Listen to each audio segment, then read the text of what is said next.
If you were like me, you didn't think that Stefanos Tsitsipas was going to beat Roger Federer until Federer's final backhand pass landed in the net. Yes, Tsitsipas was up 2-1 and 6-5 in the fourth set tiebreaker. And yes, he had saved all 12 break points and answered every Federer foray for the previous 3 hours and 44 minutes. But we had seen Federer wriggle his way out of similar jams too many times before, most famously in the last two Australian Open finals, to believe he wouldn't do it again, especially against a 20-year-old opponent.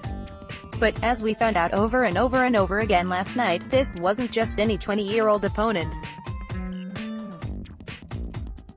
What did Tsitsipas do differently against Federer that so many others haven't? He did what every up-and-comer should do. He took a few ideas from the Maestro's handbook, and made them his own. Once upon a time, we called Grigor Dimitrov baby-fed, but Tsitsipas showed us tonight what part of Federer's game Dimitrov couldn't mimic: his instincts. It's Tsitsipas who has them. Here are 5 ways he turned the traditional tables on Federer.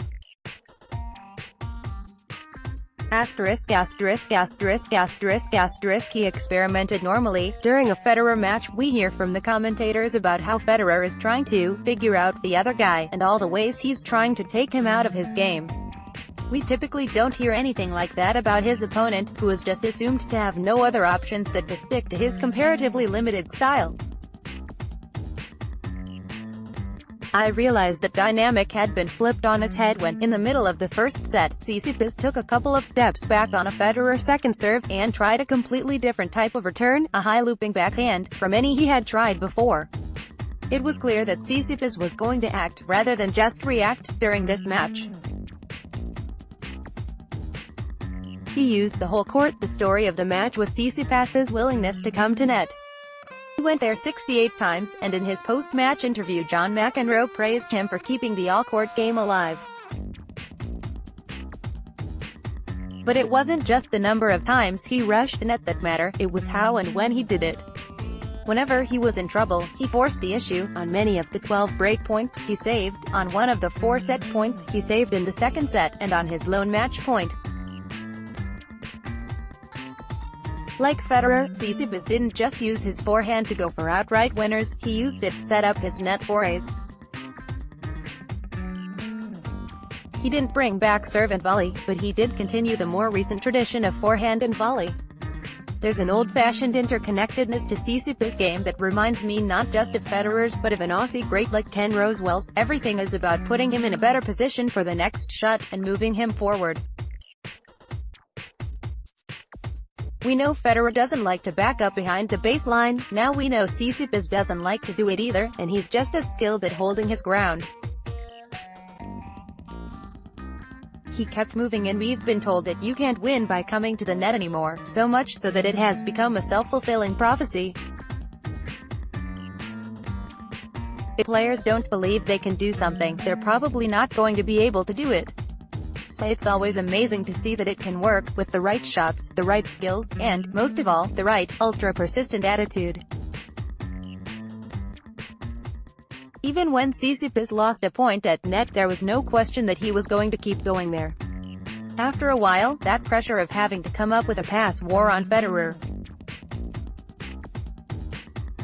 By the third set, even Tsitsipas's most ordinary approaches were good enough to elicit errors from Federer, especially from his backhand side.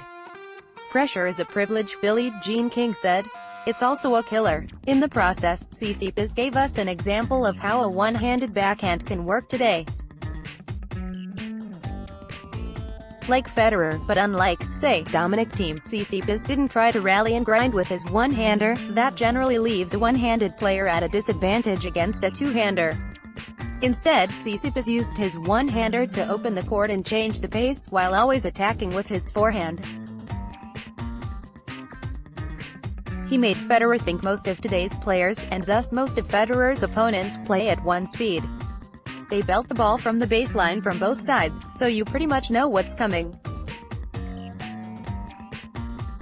That has always given Federer, with his one-handed backhand and his ability to change speeds, spins and trajectories, an advantage. Opponents have to guess what he's going to do next.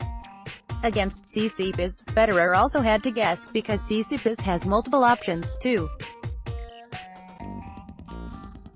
He can use a short chip backhand or roll over it. He can suddenly rush the net from anywhere. Most important, he has multiple gears on his forehand.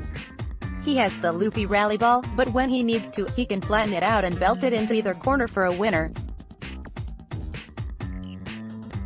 Federer looked a step slow for much of this match. Part of that, I think, was that he couldn't predict what Tsitsipas was going to do next. He had his serve when he needed it as much as anything else. It's Federer's serve, more specifically, his unique ability to come up with winning serves on big points, that has kept him at the top of the sport for so long.